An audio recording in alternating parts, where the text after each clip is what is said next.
So this is a little idea we have.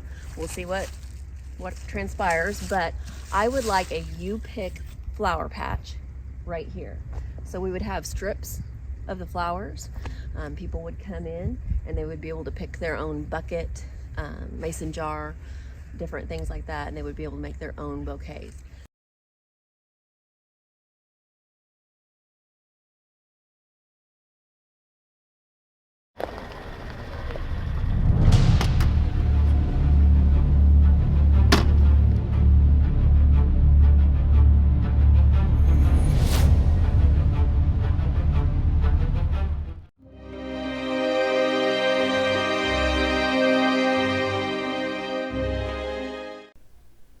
Drone shots of the flower farm for 2023. Tell us a little bit about what's going on here.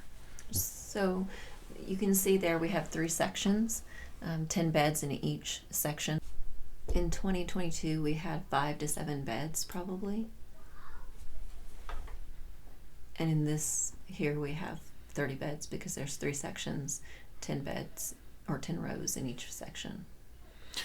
As we look over that, one of the things you suggested, we need to kind of widen some of the in-between, Yeah, right? you can see right there in the middle that those are too close, and they were difficult to water, but more importantly, they were difficult to cut in.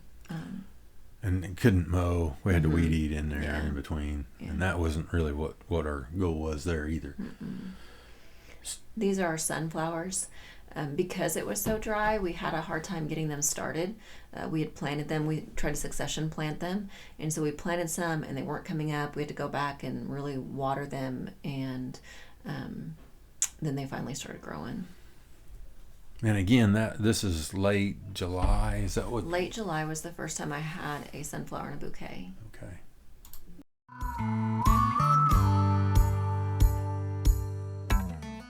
Now up here around the gate, a little bit different.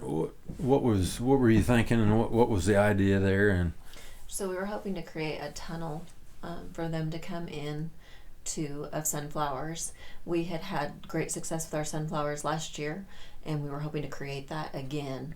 The difference this year was that it was dry. The area that the sunflowers were in by the gate is difficult for us to water because of our overhead watering system, and they didn't grow as much. The other thing is that year when Molly and I planted them, we mixed zinnias, cosmos, all kinds of seeds together, and we threw them all out. Well, it was our first real year of doing it, so we didn't want to thin them, which is what you're supposed to do. So we left them. Well, the cosmos and the zinnias grew up underneath the sunflowers, and it made it very pretty. It did, and it filled that up. And you didn't see the long stalk with just leaves and much less burnt leaves. And so the sunflowers are there around the gate, and so the ultimate goal was what? Well, there was 2, honestly. One for pictures. If you came and you had your pictures taken at the gate is a pretty centerpiece, great place to stage pictures. We had our school outing picture there, and it looks great. It looks cool. I have it up in my office. And the other is to create that you're kind of walking into this flower garden and kind of taking out the rest of it, and you're just going into this tunnel, and then when you step outside the tunnel, you just see masses of different types of flowers is the hope. Yeah, and it did look pretty good for an amount of time. Yes. And then what was the problem? Well, they died. Yeah, they bloomed, they did their thing, and now they're just these stalks. Which is what they do. But we didn't have the cosmos and zinnias underneath them to keep making going. Everything look and then Dion used them for spears and sticks and all kinds of things. So it moved on from there. Yes. But you've got some ideas for next year, or this year actually, as we're doing this. Yeah. We're going to try some other things to jazz that up, right? Yeah, I'm not for sure which one we're going to use, but I've got a couple of different options. Not going to say.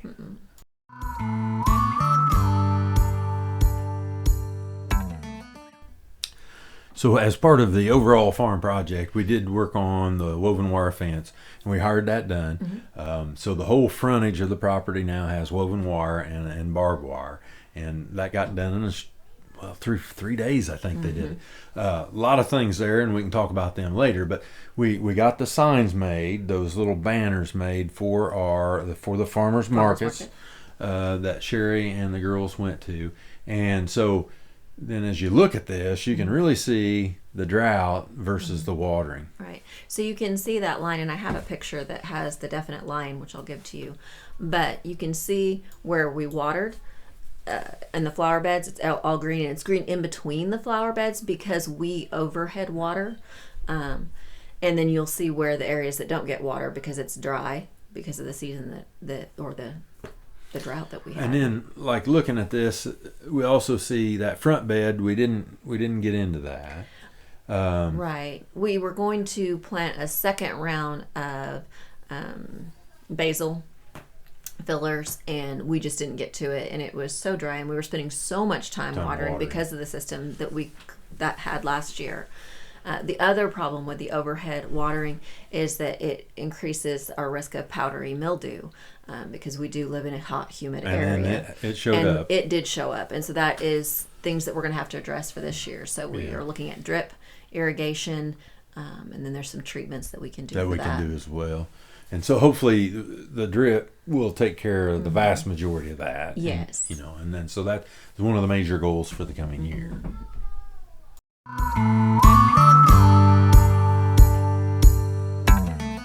Now it seemed like you're at the farmers markets, anyways. The sunflowers are a big hit. Tell us what's your thoughts on those things? So this is one of those learning moments for me. In 2022, I did not want to grow sunflowers. They're a big, showy flower. Usually, a lot of times they're just one per stalk, depending on the type you get, which I do try to get a mix that has multiple blooms. And I just really didn't want to grow them. And I threw them out there. Molly wanted some. I threw them out there, and they were a huge hit. And they really did make a difference in the bouquets. So this year, 23 at least, we grew a considerable amount. 24, we will be growing a really considerable amount because my niece's wedding. We're going to supply the sunflowers for that, and I'm super excited about that. So Junior will be getting some sunflowers. Yes. Now and we also were able to provide bouquets in 23 for my daughter Elizabeth's wedding. Yeah. And so those are is a start. Yeah, those are cool things. Those are cool. Plus you had all the subscriptions, and each subscription, man, if I can say it, had the unique sunflowers because there are more than just the yellow one. Right. We had a lemon queen. We had like a teddy bear sunflower. We just had, and I didn't really like that one either. And then when I put it in my bouquets, I was like, oh, that's really pretty. And I got a lot of compliments on that. So once again, it shows you that you typically don't know anything that you think you know. But the one thing I liked about the subscriptions for us, we were so small that I knew what type of flowers they'd got before, so I could change it. And then as the season continues, your flowers change. And so they keep getting different. They're not getting the same bouquet every time. Exactly. And they weren't. And they were all very unique. Yes. And so hopefully we'll put some pictures of that in there because they were very unique and individual. I thought that was really cool. So talk about this section of the garden. So the middle section of the garden is my favorite and least favorite part of the garden. Okay. The favorite part is the zinnias and cosmos. Currently, those are my two top favorite flowers. I just love them. The zinnias are huge and big and beautiful, keep producing. And the cosmos are dainty and frilly and just make you want to kind of dance along. So I love those. We tried something new. We wanted to create like a bouquet in a flower bed, and so we put all the different types of flowers, and it just didn't work. It was too much. And so that kind of really, I didn't care for how that looked, and I will not do that this year. Not do that again. All right, so as we continue towards the gate there, had some unique flowers up in there. Yeah. What about some of those, like the Godfreyna, the Mexican sunflowers? What about some of those? So the Mexican sunflowers are your favorite? Yes, they are my favorite. And a majority of people like them. I think they're a pretty flower. They can be a little fussy when you try to cut them, but this year they did very well. They did do well. Yeah. The Godfreyna, I actually tried to grow again. We had tried to grow it last year and were unsuccessful. And so I had some seeds left over, so I threw it out there. And they're awesome. Man, I'm glad I did. They just were, I loved them in bouquets. fuzzy ball. Yes, and our family member Linda Fay told us that they dry really well. I did not dry any of these years, but she said that they will dry and they will retain their color. So she uses them for Christmas. And they have a really long base life, 2 weeks. Yeah. Our zinnias typically will last 7 to almost 10 days, but they definitely outperform. And they did. A lot of fun to cut, because that was one that you had let me cut, because you can just cut and cut. You just cut. To the left, we had some basil, and which we use for greenery. Let's see, what else was down there? Was cinnamon basil, lemon basil, and regular basil. And then, of course, to the top there, which would be to your right, were the rainbow flowers. That's what Dion calls them. Okay, they're snapdragons. Snapdragons. And then yarrow was up there. Dahlias we struggled with our dahlias again. Got one plant, one. Yeah, we finally did on the south side of that bed. They got taller, and we did have some really come on, but they come on so late for us that it was a problem. I do think we may have to consider tubers to plant. And then you've got ideas about putting them in a different location, hopefully, and so hopefully that will work out.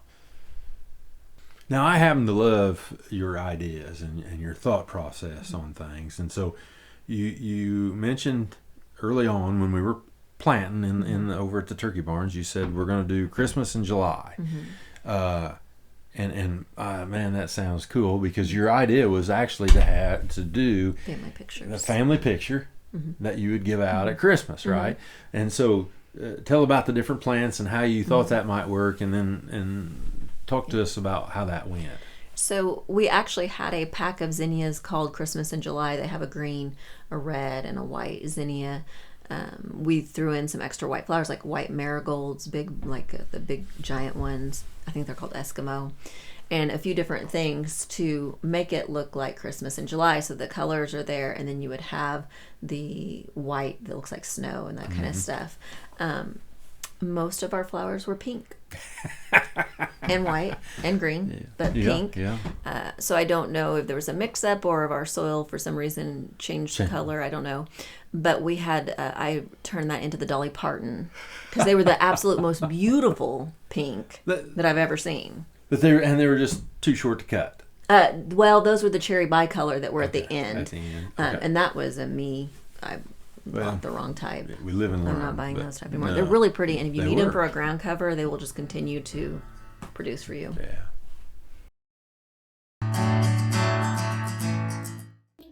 Like and subscribe on YouTube and follow us on Facebook. Ask your questions so we can all learn together. Come and grow with us.